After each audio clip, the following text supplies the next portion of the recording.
All right, great. I think people still coming in, joining us. But we will start with the session right on the dot. So today's session is called AI Impact and Powering the Next Frontier for Global Venture Investment. And we have a couple of speakers among us. I will do a brief introduction and then go into the straight question because we only have about 60 minutes. So I'll try to maximize that. So we have Gary Fowler. Um, he he's a serial entrepreneur and global investor for the last 30 years. He builds AI and quantum startups globally. Um, GST means go global, stay local. Is that the model you follow No, here? no, I mean, get shit done. Get shit done. Okay, even better. And then, being where he is, he has, I would say, the most closest perspective and pulse of the business when it comes to AI and VC investment. I think we are very, very fortunate to kind of have him here and shed some light on this space. So thank you, Gary, for uh, joining this session today. Sure. Second, we have Zoheb Hawk. Um, he is part of Verbex.ai.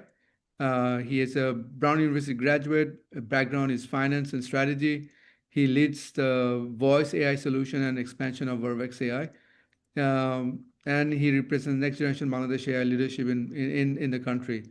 And he will today share how voice AI connects technology and impact in Bangladesh. Thank you so much for having me.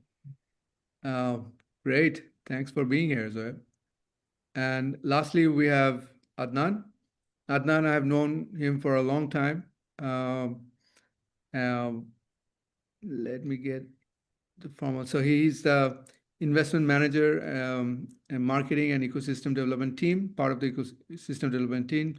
He has been in the startup space for the last 8 years and contributed in building the local ecosystem. Um, he leads investment and growth initiative under the ICT division and Nationals VC Fund. Previously, he worked with the Idea Project, guiding almost 100 startups and designing student to startup model. I think that covers everyone. A brief introduction of myself. I am a partner at IDLC VC and also lead Intelligent Machine is one of the portfolio company who do a tech solution for large enterprise, and we have some products that we develop on the AI front. So that's about all the introduction. I hope I have not missed anyone. And I'm sorry that it was brief because I just want to go straight to the questions. All right. So the first question, obviously, I will pose it to Gary. And let me draw up my question.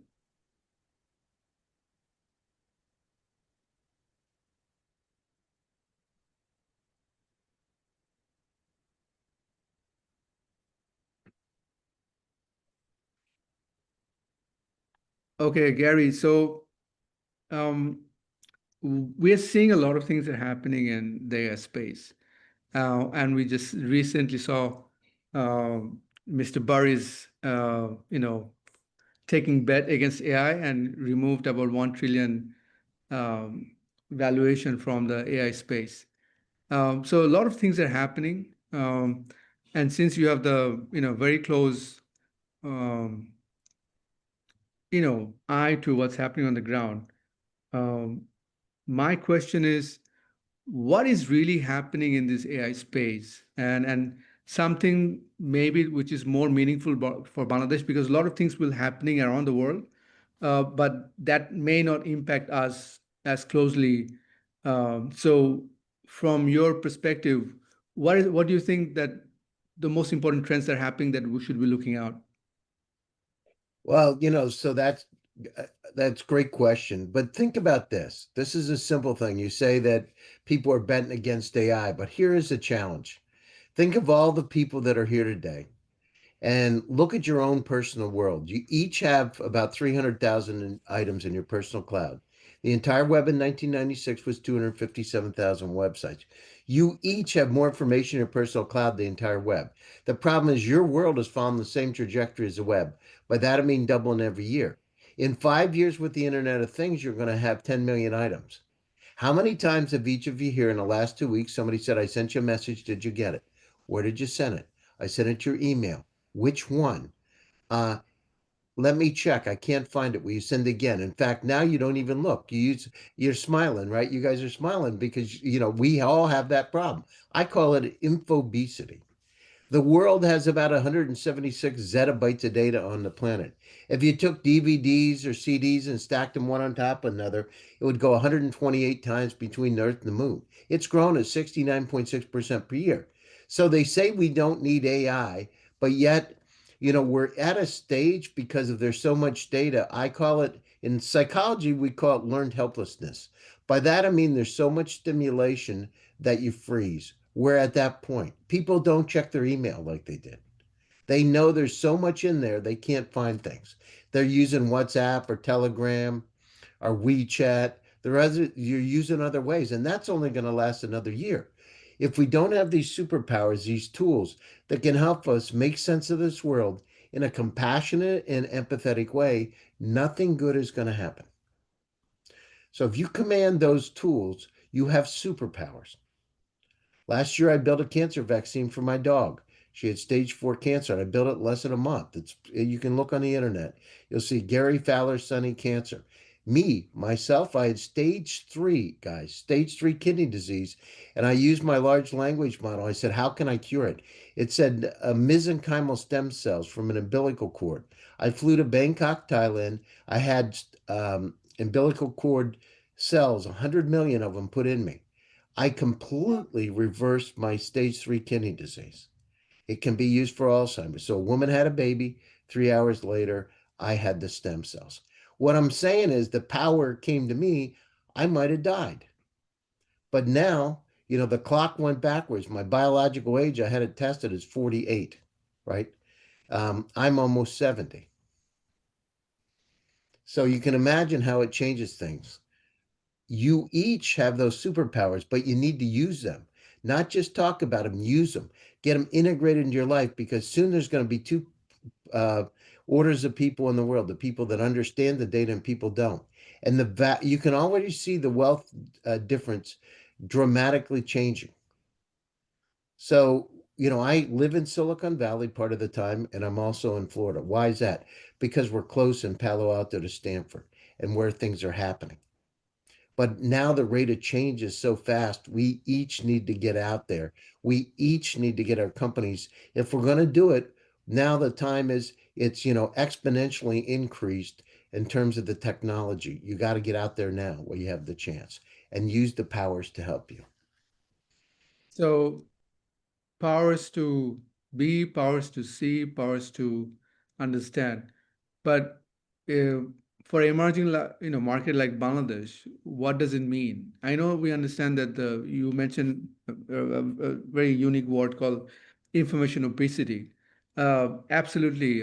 So even with the information flow, just to make sense, we probably need AI assistance because it's just so humongous of a problem. But for Bangladesh as a country, what do you think is is opportunity, or if there is an opportunity for Bangladesh?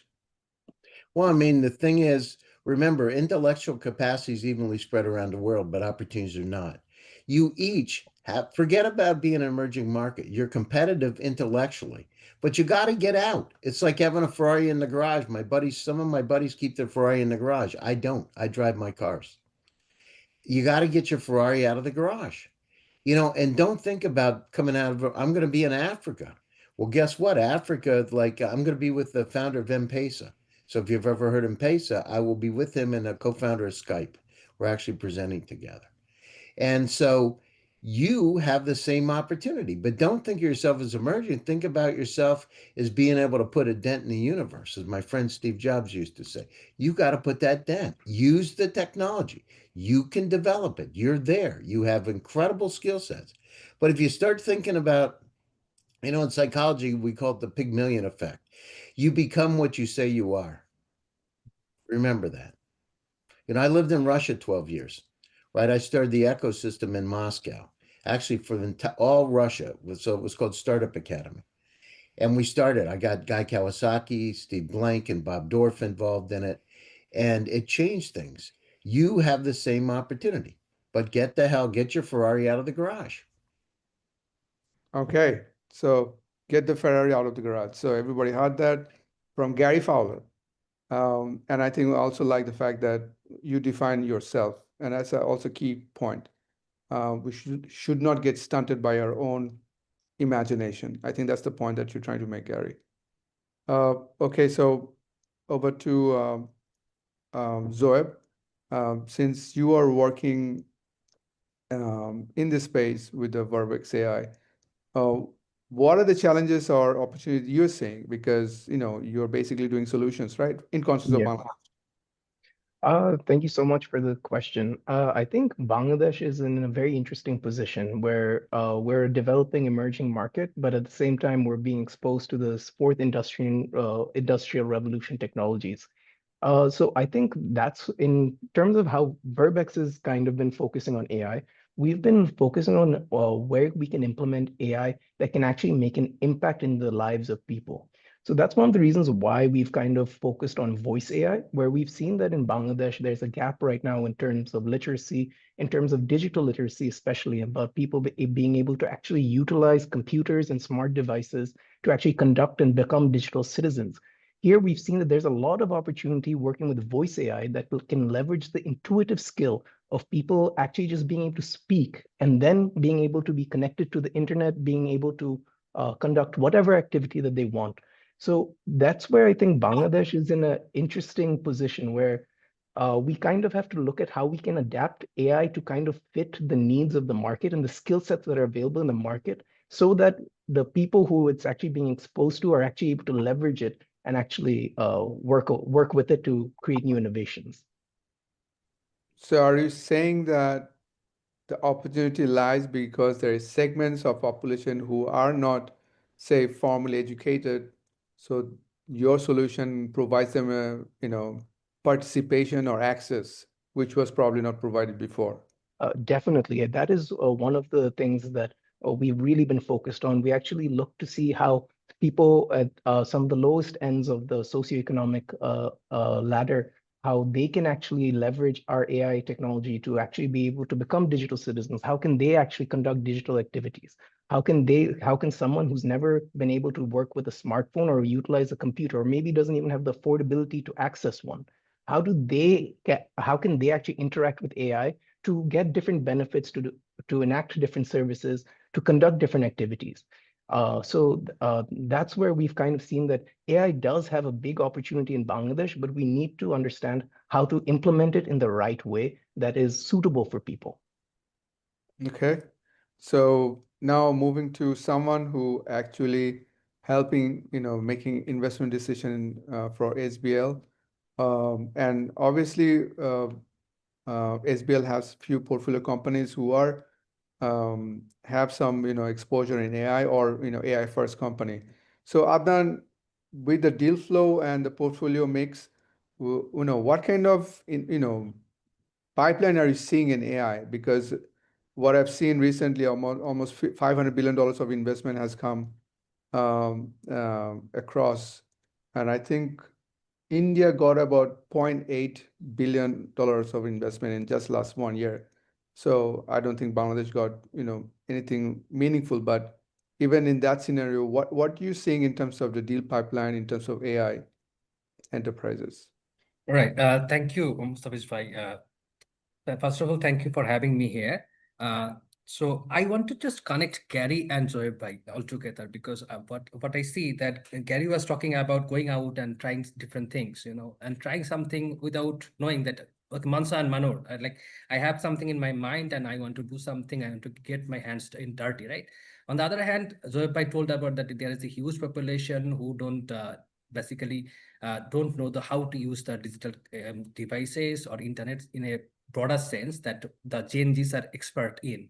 So I think that gap can be tapped in, and that gap can be connected together. The dots can be connected together through this AI mechanism and through this AI startup. So right now we're seeing that we already have some startups like Verbex.ai is one of our portfolio startup, like, and we also have other startups that are doing also this sort of things, so that people can also get connected to web easily, and they have those solutions that they could not have previously before.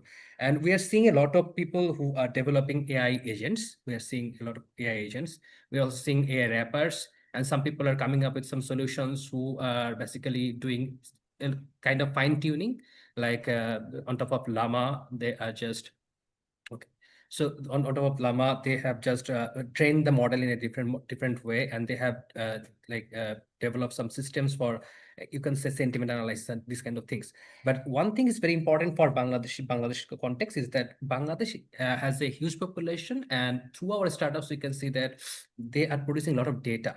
The one challenge is that the data is not that much organized. So if we can organize the data, then it's a huge, I can say, it's a huge leverage for us. So we can build context-specific models from that data, basically. So that is a big, like you can say, leapfrog for us. And another one is that we have cost-effective talent pool in Bangladesh. Like the young engineers, the data scientists, and the developers, they are educated in a competitive, you can say, cost. So high capacity efficiency will be there with a very minimal cost. So I think those are the main benefits that we are looking forward, and we need to do more. You can say government level programs and private sector should also come ahead. I think there is a bright future near for us, right? Okay, great. Thank you, Adnan. And I think just as a headline news, Nurul Hai, who's the CEO of Startup Bangladesh Limited, has joined us. So I'm going to hand over the session to Nurul Bhai and then take a backseat here. Over to you, Nurul Bhai. Yeah, hi everyone. Hi Mustafizur bhai. Hello Gary. Hi Hello. Adnan bhai. Hi Zoheb bhai. Gary, good to see you. Long time. I hope you're doing well. Doing well. It's good to see you. Yeah, long time. So thanks for all the insights, and my apologies. I had been in a meeting, so just finished, and I thought I should quickly catch up and share some of the thoughts that Adnan and broaderly we discussed already. So great insight from you, Gary, and I was listening from the backstage, and I'm also inspired to hear from Mustafizur bhai and Adnan and Zoheb. My my comment on the potential of AI in Bangladesh is like in multiple segments and sectors. So if you see at the retail sector or at the banking sector, financial, or even the large BPO sector, which I believe Zoheb bhai can tell better than me what sort of disruption they are doing in terms of voice automation, and how the BPO sector going forward will be totally disrupted through AI. That's that sort of innovation has started in Bangladesh, and we are kind of like not following everyone, but our solutions are pretty unique. It's internally generated ideas or internally generated innovation, and our overall technology or team, if you see, or these are very connected to global markets from the day one. So we are ready to deploy this service across the markets in Bangladesh, in India, Philippines, and also globally, like in MENA region and also in the American region. So this is amazing. The entrepreneurs have been very helpful, and we believe that sort of flow, that sort of startups and different disruptive innovations will continue to take place in the coming years as well. Especially in the next couple of years, you'll see like big innovation is coming up. So yes, I wanted to add that on top of what Adnan said. And actually, I don't want to take the front seat, but I again request Mustafizur bhai to go through the questions, or if any comments any audience have, so we can answer one by one. And if anybody has any comments, you can just jump in. So Mustafizur bhai, over to you. I would request you to continue, and I will be in the meeting until we are finished. Thank you, Nurul Bhai. So Gary, I'm going to come back to you again. So, as a investor lens, what makes a frontier markets like Bangladesh attractive? I don't know, when you don't have to say yes that it is attractive, but I want a very genuine answer so that we can actually get fit for it. So remember, I said intellectual capacity is evenly spread, but the opportunities are not. There are three things that you need in order to build a unicorn, and I've done it a couple of times: operational expertise, access to capital, networking contacts. And if you have those three things and a resilient, flexible team, any company can be pivoted to become a unicorn. We don't think of it like that. People talk about pivots, but they never talk about where the pivots are going to go. So, what are we looking for? We're looking for open minded people, right? That are dreamers. I grew up on a farm in Pennsylvania in a 500-person village, right? Today, I have 180 companies in my portfolio or in our family office. So, it means that you can do anything you want, but part of it's believing. In fact, I did a TED talk about 13 years ago when I was in Russia, and it was about that. It was called Unleashing Human Potential. So the key is you got to believe you want it, door number one, and think of all the challenges we have. We have 8.1 billion people on the planet today. We'll have 13 billion by the end of the century.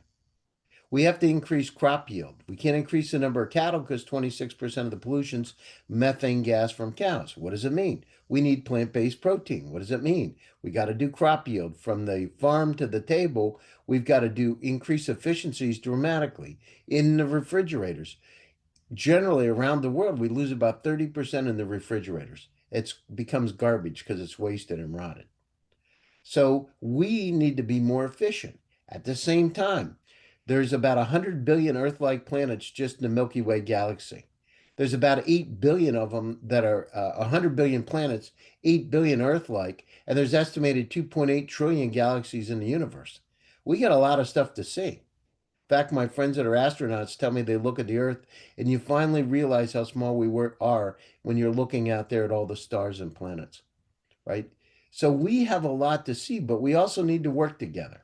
This was my speech at the United Nations 2 years ago. I've spoken there twice. I call it technology as a tool for peace. We better learn how to get along. You know, the average temperatures around the world by the end of this century could be up 15 degrees Fahrenheit, which means that the average sea levels could be up 75 feet. On the top end of it, 75 feet.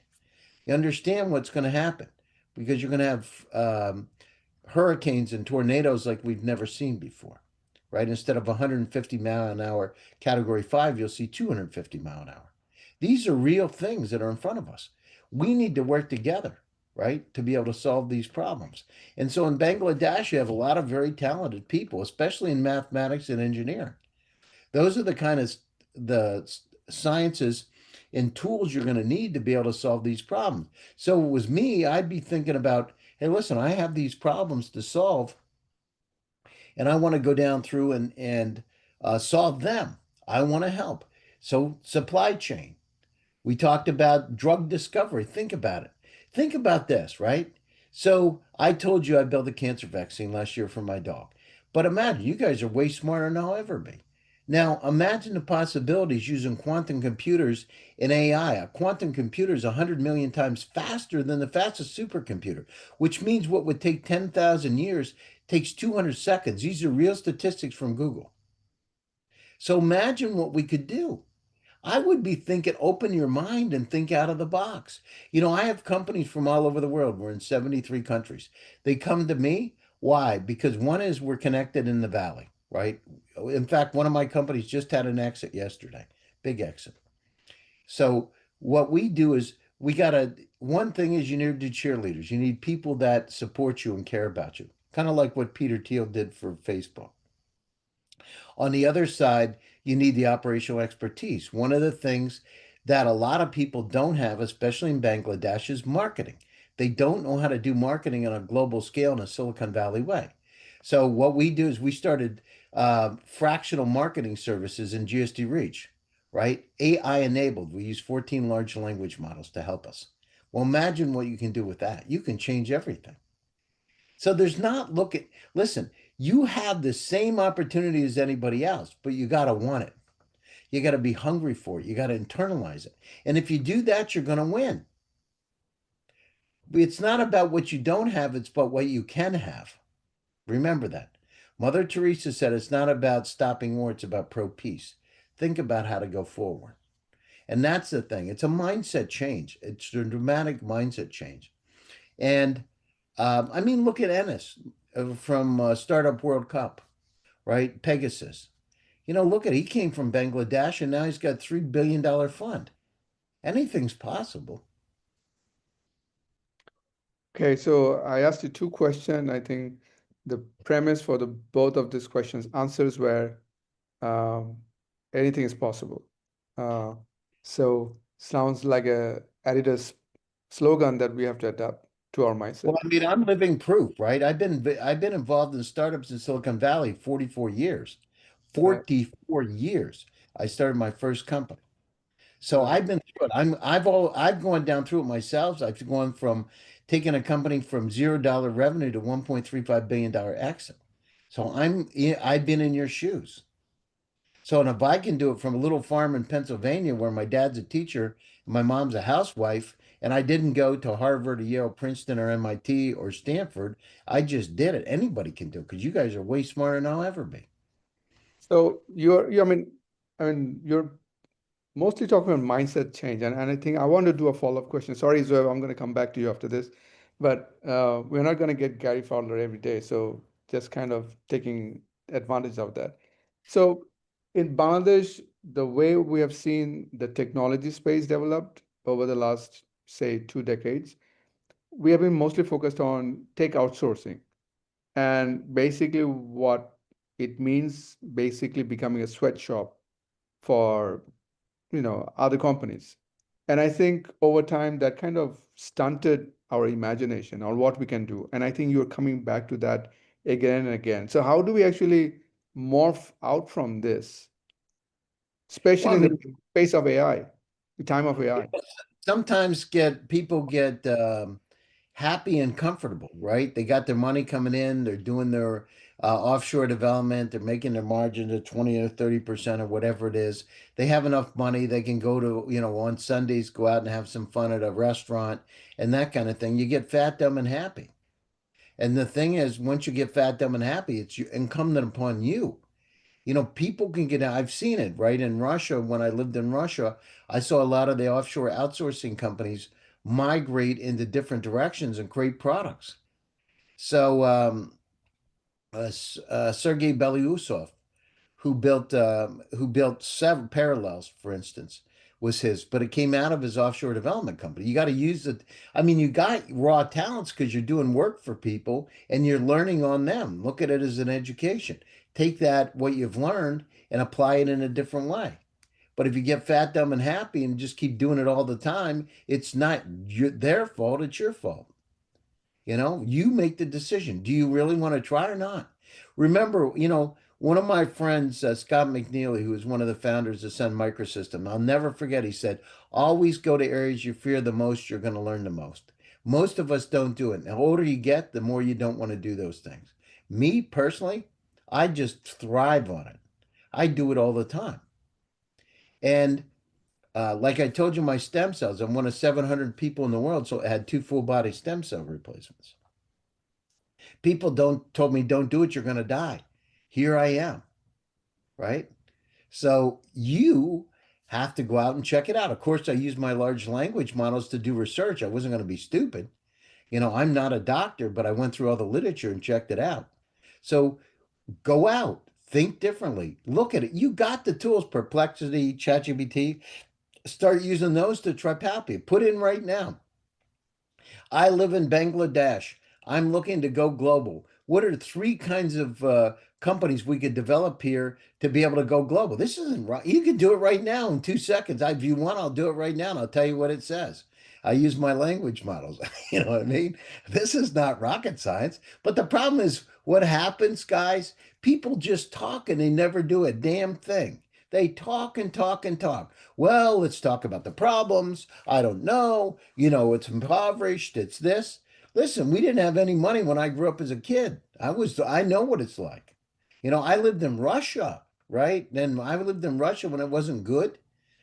And I saw the changes take place. You have the same opportunity, but get the hell out of, it's about getting forward, jump it, get that Ferrari out of the garage and start driving it. And then more importantly, win the race.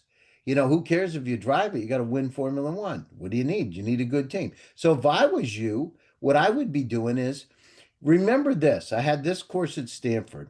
It was called storytelling. And I thought, this is kind of funny. Why the hell do I need a storytelling class?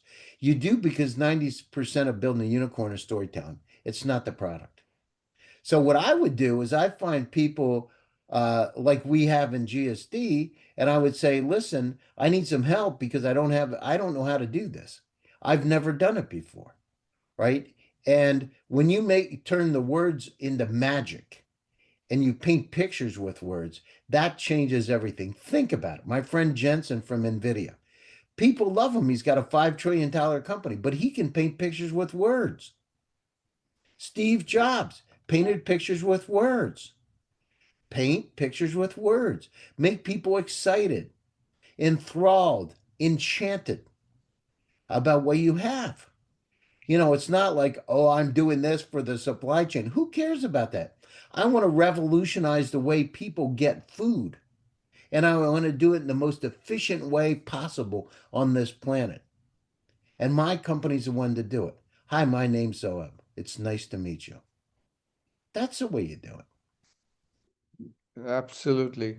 So basically, you're saying that you were at Bangladesh at some point, but now you're in United States. So we can beat that just to have to shift the mindset.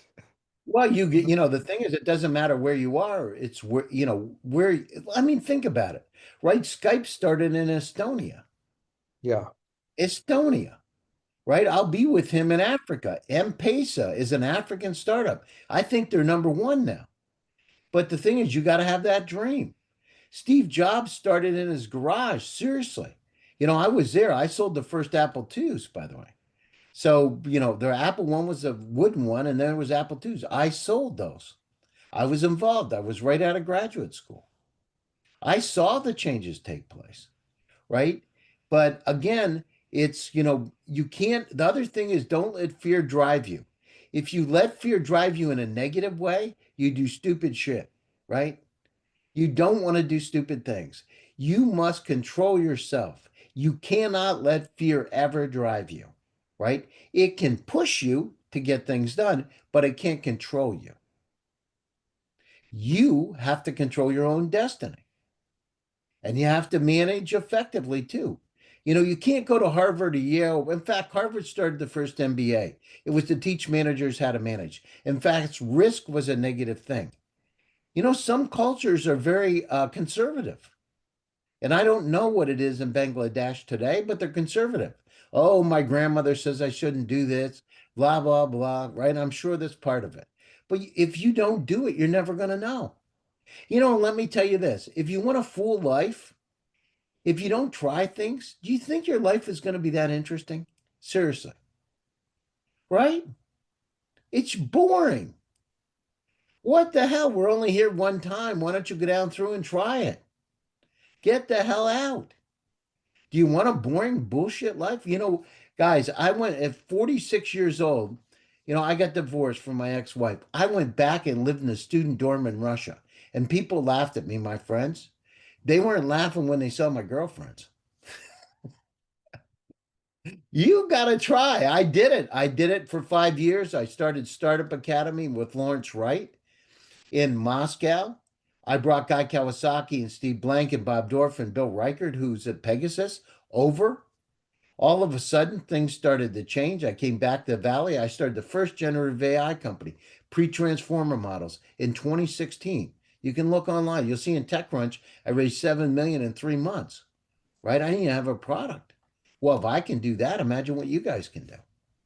But, don't think about Bangladesh. Think about the world. The world's your oyster. And if you don't go after it, it's your fault. It's nobody else's. Look yourself in the mirror. Grab yourself by the short hairs and say, do I want to do it or not? If I want to do it, do it. Ennis, Pegasus, he's from Bangladesh. He's got a $3 billion fund. You know what I mean? He never's talking about that. He just talks about it's not. Here's the other thing. Just think about it. A lot of people, the reason they're not successful is they talk about the past all the time, right? It's like a boat anchor holding you down. And what happens? You start getting, the older you get, the more boat anchors you have.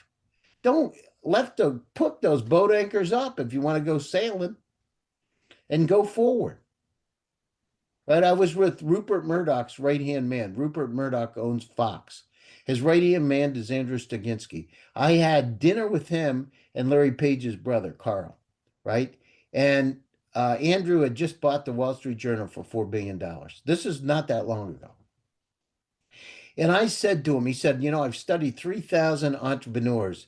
And I said, what's one thing that you've learned that's a common thing about the most successful entrepreneurs? And he said, amnesia. They never talk about the past. They talk about it in context, right? They let it go. You got to let it go, man. Always let it go. Go forward. Learn lessons, but let it go. Gary, I feel like I have to make you our workout coach because I am already inspired. I think we have to get you every month and just remind us what we can do. Well, my company's in GST. I have companies that have, one of them came to me 3 years ago. They just closed on a $150 million round. One of them was sold yesterday. They came to me 2 years ago. In my companies, I would say we have more unicorns in GSD because that's what all we do is we build companies. We're an operational family office, guys. An operational family office where it's my money, right? And we get involved with the companies at a very deep level. We've got a scaler. We put up to 7 companies in that. We call the way our model works. It's called a shared risk model. It cost me about $25,000 to put a company in. I pay $15,500. They pay $9,500. I want them to put some skin in the game. People say, "Well, it's a lot of money, etc." But I'm giving you. I don't even take any equity, right?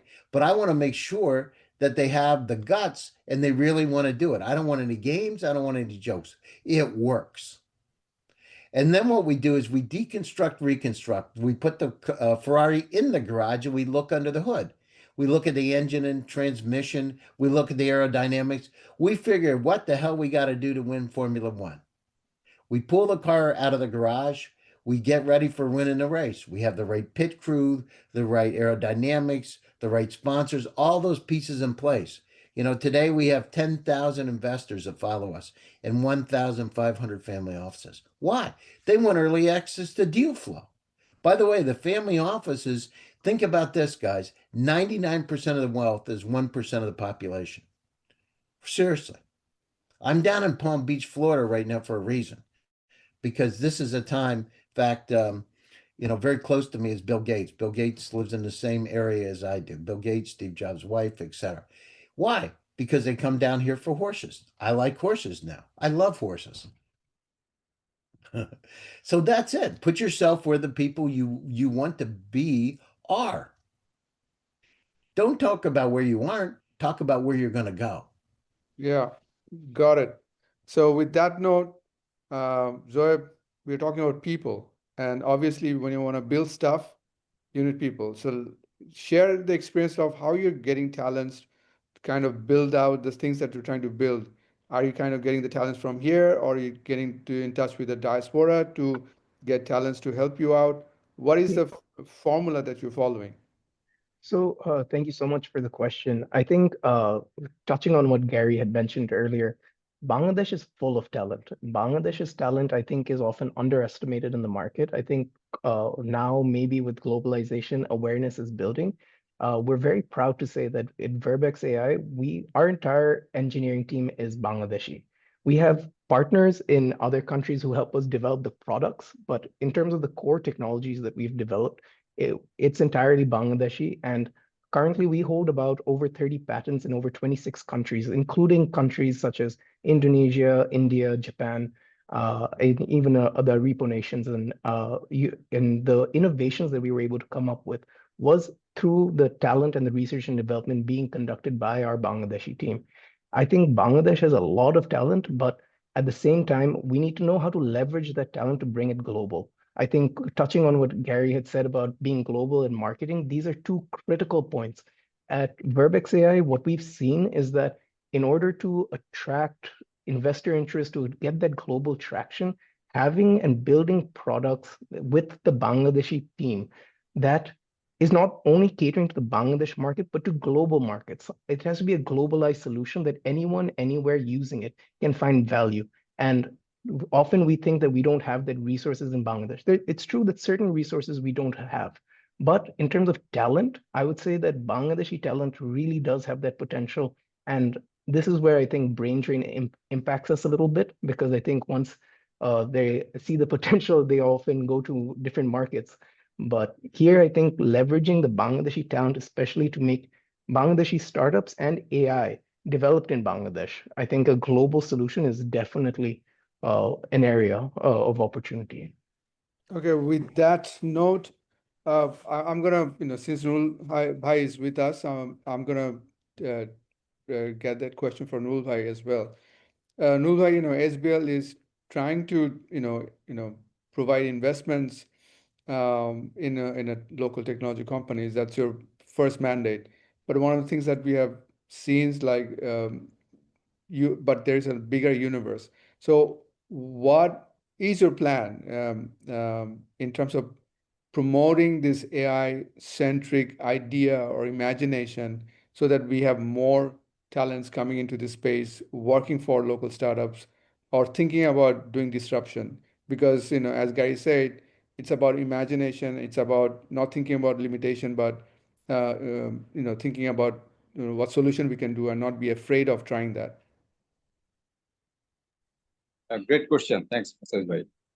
Actually, I believe now we are not in the starting phase, but at the growth phase of AI development and going global. So as Zoheb Bhai was mentioning, like most of our services, AI solutions, and our all sort of disruptions, not only for Bangladesh, not only for the region, but also for the entire world. So we have already gone global. Some of the examples like Verbex.ai, Marco Polo, intelligent machines, all these services we can replicate to globally. And from the point of view of a startup Bangladesh, we see tremendous potential to grow regionally and globally.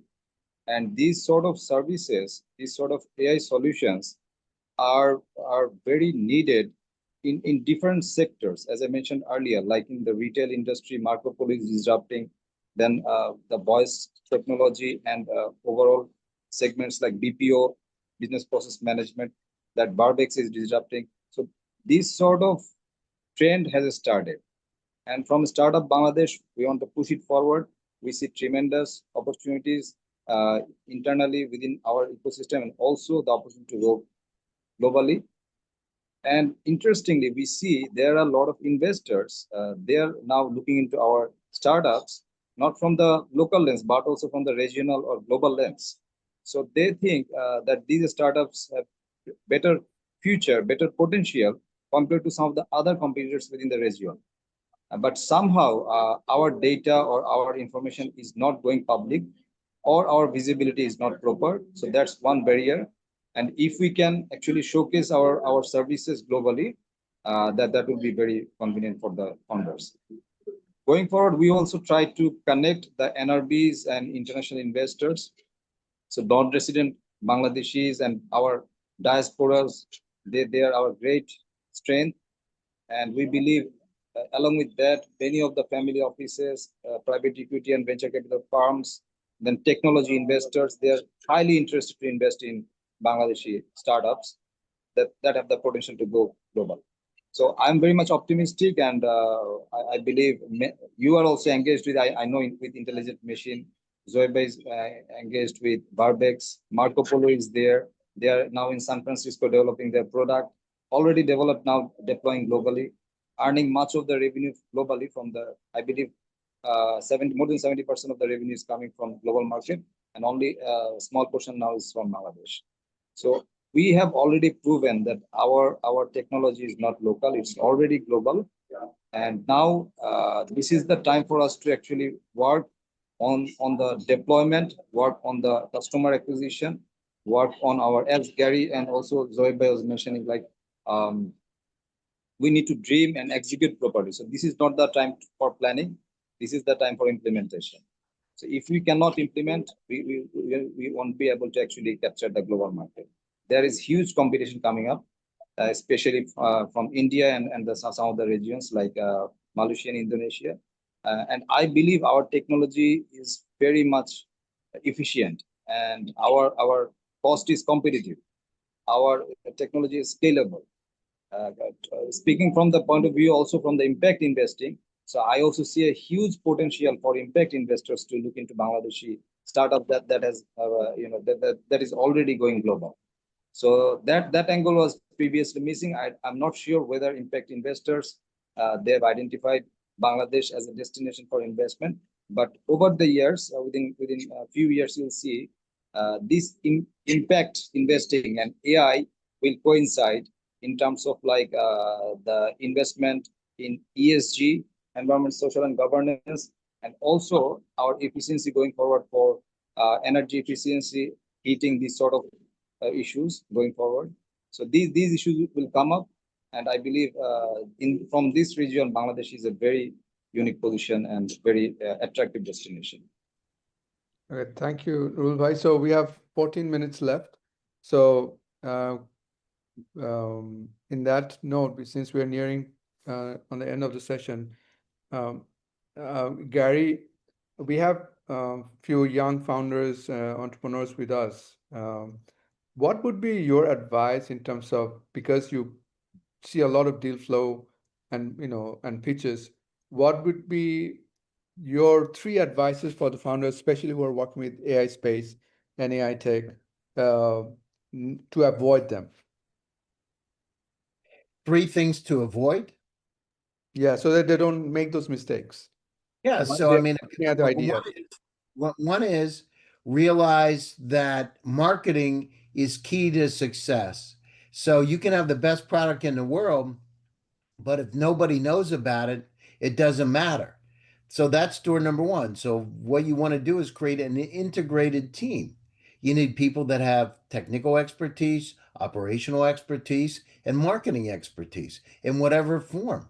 And you need to get that message out. Think about Facebook, right? Facebook came out and you had MySpace and Friendster, but Peter Thiel became a great cheerleader. Then all of a sudden, Yuri Milner put $5 billion in, and the rest is history. You become what they want because they cheerlead you to success. They keep making it better and better and better by bringing in all the money. Here's another thing. Remember that limited partners in most of the investor funds are high net worth individuals, insurance companies, family offices, or pension funds. So a lot of the families are the ones that are investors in those funds. Family offices are going to be important. So I would think about funding differently than you do today. Expand it. Go out and look at family offices and other people that could invest in your company. Two, the third thing is, believe in those dreams and find people that support your idea. Because if you're like negative shits all the time, oh, I don't know, maybe we can do it, maybe we can't, it's going to be difficult going to San Francisco, you're never going to do it. You create your own barriers. So, positive, it's good to be positive to get stuff done. And if you do that, then it's called the Pygmalion effect in psychology. It's called the self-fulfilling prophecy. It means you become what you say you are. There's real studies that have been done at places like Stanford, right? They did a Terman study. They took 2 groups of kids. They were both average intelligence. They told the teachers that the one group were gifted, geniuses, and the other group was average. Guess what? When they finished a longitudinal study, the ones that they said were gifted became gifted, even though they weren't in the beginning, because they had enriched environments. Teachers treated them differently. So that's the same thing. Believe what you say you want to be. Some people say you got to visualize it, right? And focus on where you want to go. Paint those pictures. Say, I'm going to go. I'm going to go to Silicon Valley and I want to set up a company. This is what I want to do. Well, then backfill the plans. Find your marketing. Go down through and build the operational expertise. Go down through and make your company enchanting. Look at the market. Now you have these beautiful, powerful tools like Perplexity, Anthropic, and ChatGPT and Grok. Use those tools to say, what should I do next? Here's what I have. What should I do? Get some guidance.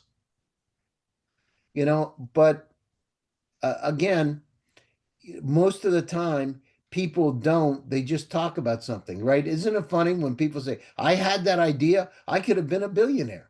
Well, why don't you do it? you know,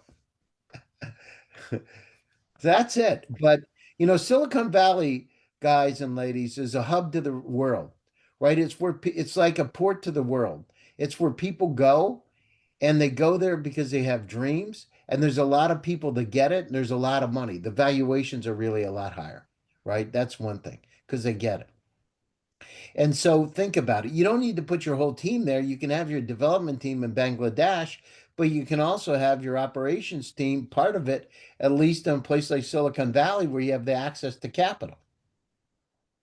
That would make sense.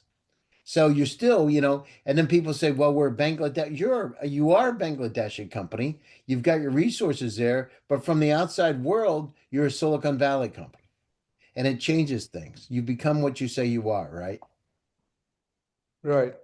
Now, Why not?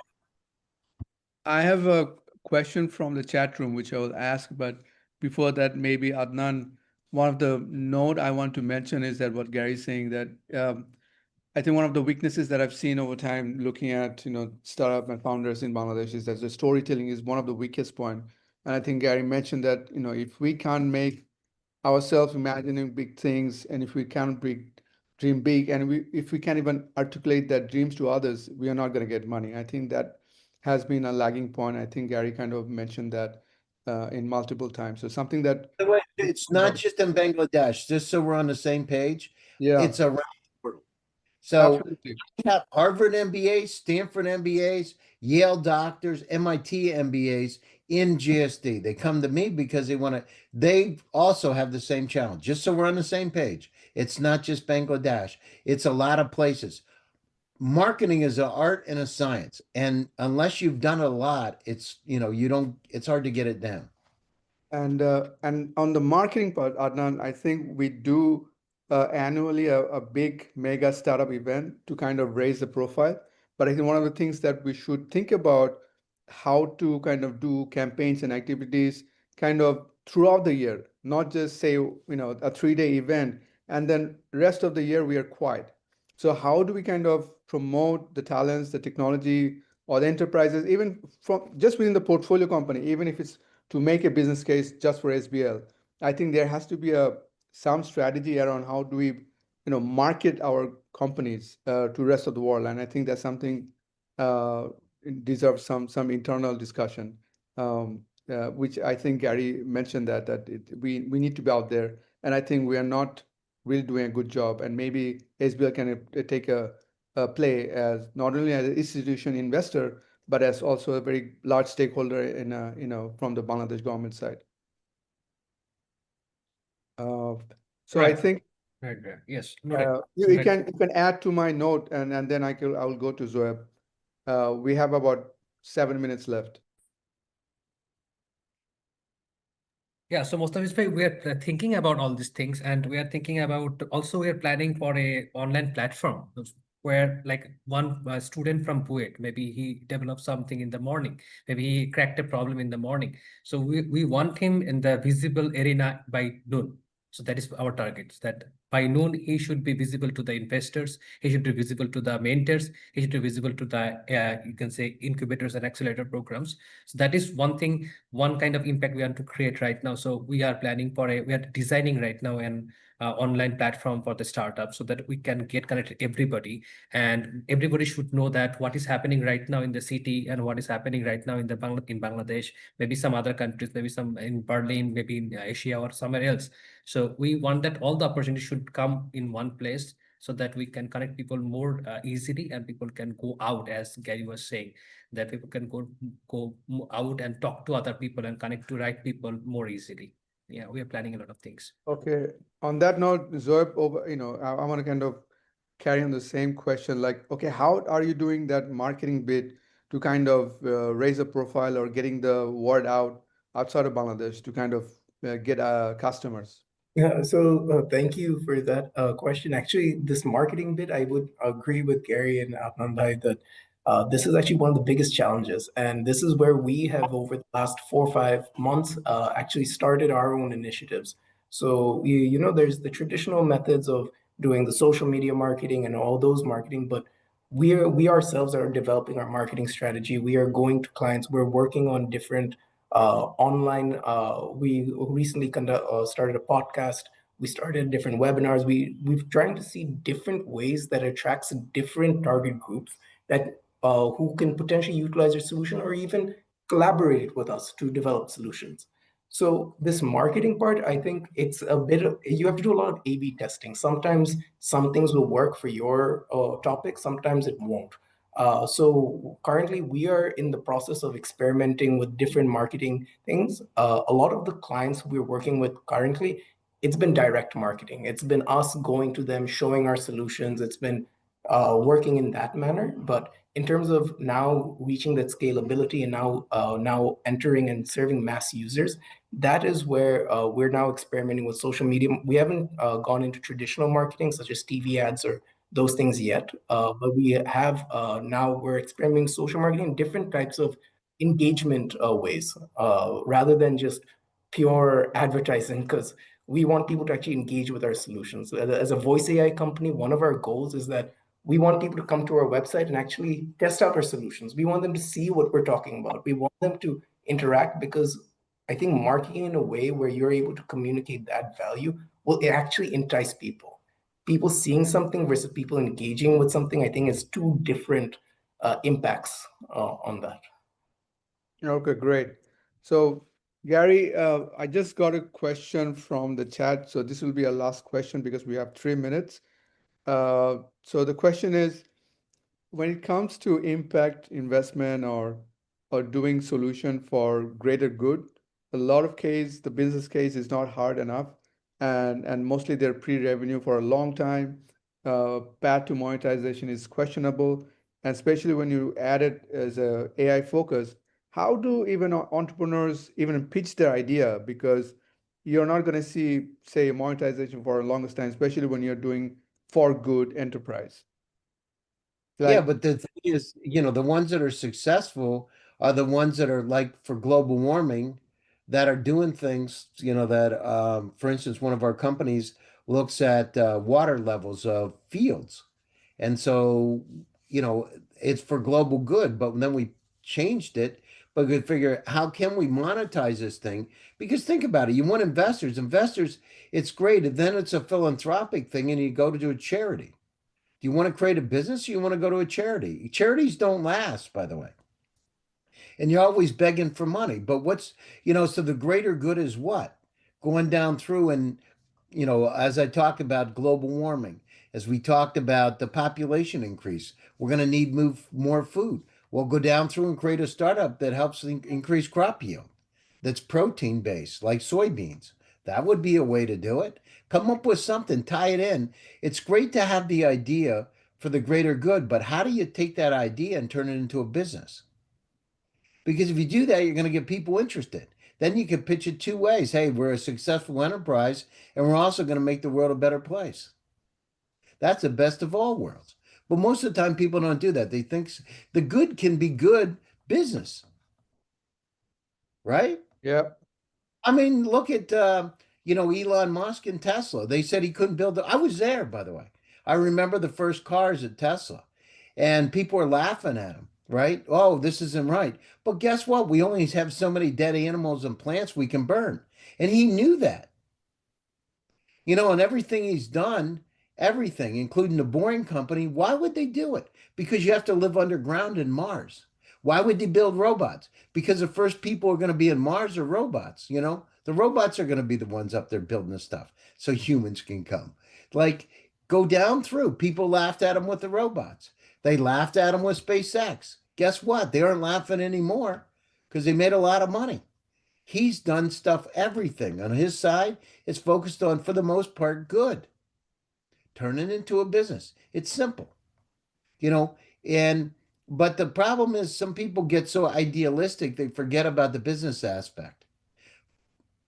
But if you got a great idea, it's a moneymaker and it's going to have a social impact, that's the best story to tell. I want to make the world a better place. Let me tell you how I'm going to do it. Hi, my name's Zoheb. Here's what I have for you. All right, I think we're out of time, but I'm going to add one more question. Gary, do you have time for one question? Yeah, sure. Go ahead. All right, so uh, while you're talking about Elon Musk, I think one of the things that he follows is a first principle method, and all the things that he addressed, that's the kind of formula he applied, and kind of disrupted just following this simple method. For Bangladesh, when it comes to AI, what should be our first principle method to follow? The first principle method, in terms of what do you mean by principle? So we're on the same page.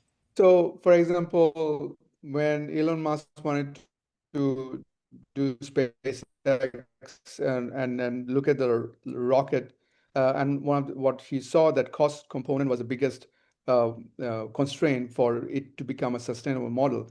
So he kind of reinvented the model where he can reuse the Yeah, rocket sure. boosters, which comes down and saves about 20-25% of the savings. So every time they launch something, so there is a saving. So that was one of his approach to kind of follow first principle. So cost was one of his driver to look at how he's going to build out the model. So for Bangladesh, we don't have resources. We are capital constrained.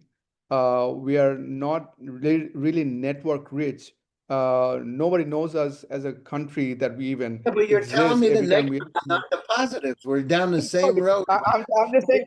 I'm just saying I mean, that. it's like the I'm just negative saying the just scary came out. part. Everything's so Sorry. bad. I don't know how we're going to do it. We don't have any money. We don't have capital. So We don't that invest. that We got 175 million people. I would be thinking very simple. You got the human capital to get shit done, and I would think about leverage them to be able to do it. You've got people that have great skill sets. I talked to you about marketing. I guarantee you, out of 175 million people, there's a lot of great ideas right now. The only reason they're not going to succeed is because they don't understand how to build a story, like most people don't. right. So I would go down through and then think out of the box. It's not about Bangladesh. You got 175 million. It's about the other 8 billion people on the planet. Right. Oh, how can I attract? How can I turn this into a global opportunity? But the problem is it's I used to call it the Dostoevsky mentality in Russia, where they would talk about all the negative stuff instead of the positive, right? The glass is always half full. But Mhm. that's not the way the world is. Do you want your whole life to be like that? Oh, the sky's falling. We're going to have an asteroid hit the earth, blah, blah, blah, all the time, right? Think about the beauty, the flowers in the springtimes, the birds in the trees. Think about those things, the beautiful blue oceans. Think about the positive. So, what I would do for them is think about what you have, use the tools in front of you, the AI tools to help you get go down through and understand how to do marketing. So one thing you can use things like ChatGPT to help you with the marketing messaging. But what I would do is I'd make a team, a diverse team, people that have diverse skill sets, some older, some younger, people that have experience that can get you those contacts and networking contacts. Remember, networking contacts, operational expertise, and access to capital. Those three in a resilient team, any company can become a unicorn. But so what I would do, the principle is first get your Ferrari out of the damn garage and then go out and find people that can help craft the story. Bring them in as co-founders. Go down through and so we started this thing called Superscaler. I've had 180 companies and they're going crazy, right? Come through from 73 countries, from Africa, right? Nigeria, Ghana, Zambia, South Africa, Kenya, North Africa, Egypt, Indonesia, Malaysia, the Philippines. But you got to think differently. Get out. You're not unusual. You understand. I have two Harvard MBAs inside of GSD right now. They also don't understand marketing, right? And they went to Harvard. I'm not saying they're bad people, but building a startup's a lot different. If you haven't had $100,000 on a credit card, you don't know what it's like. Try it. But once you've done it, you understand you can do anything. Believe in yourself. If you believe in yourself, you can do things. Most people don't. Look yourself in the mirror in the morning when you get up and say, I love you. I care about you. Let's go out and kill the world, do in a good way, right? Knock this down. Do it. Look yourself in the mirror. Talk to yourself. I love you. I do every morning. I love you. You know what I mean? You got to love yourself first and get out and then craft the messages. We took a company from $0 to $1.35 billion exit. And we thought in the beginning of the project, we thought the thing might not work. It worked. But connect the dots. Remember, my friend Steve Jobs says you always got to connect the dots, right? And Absolutely. think about it. He was adopted. His father was Armenian. He was a mechanic, and look what he did. You can do it, right? But don't think about it. Forget about the negative stuff from now forward, ladies and gentlemen.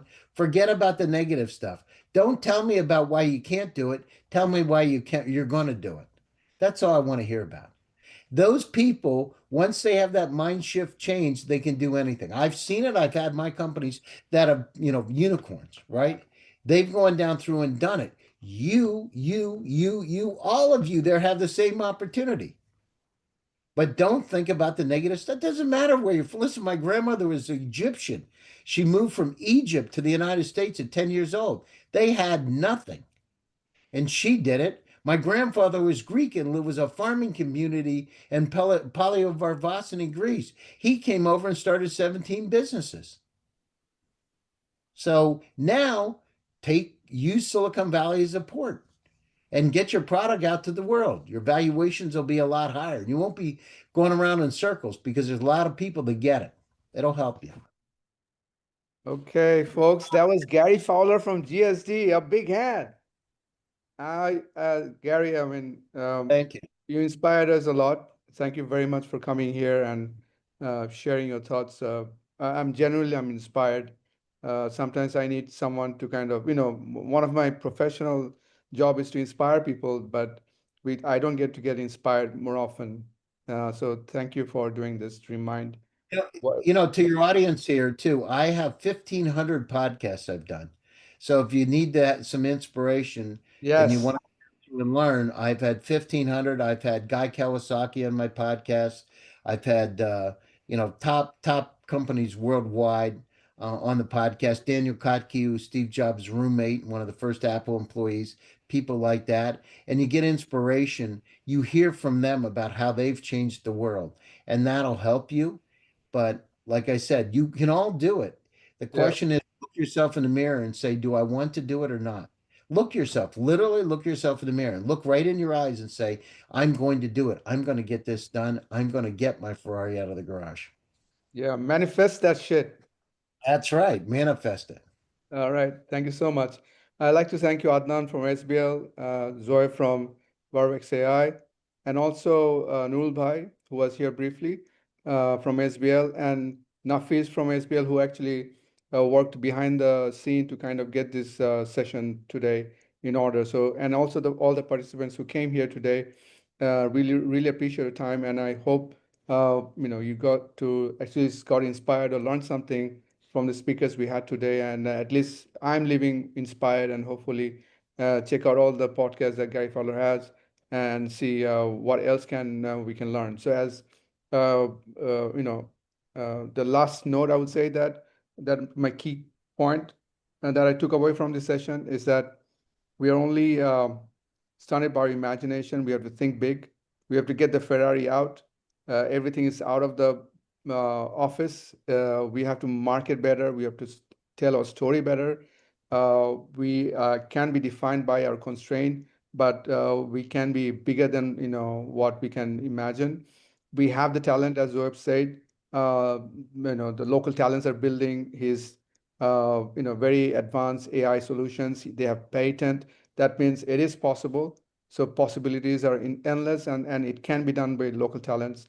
Nurul Bhai and Adnan say that they are working on the local, startup space, and they have plans to kind of promote, more in the going forward to kind of get more people involved and hopefully create more impact in the AI space by doing some tangible things, not just 1 or 2 days in a year, but throughout the year. And we have portfolio to kind of match those ambitions. So with that, thank you so much, everyone. Take care. Hopefully, we'll meet with another session in future. Again, thank you all. Thank you.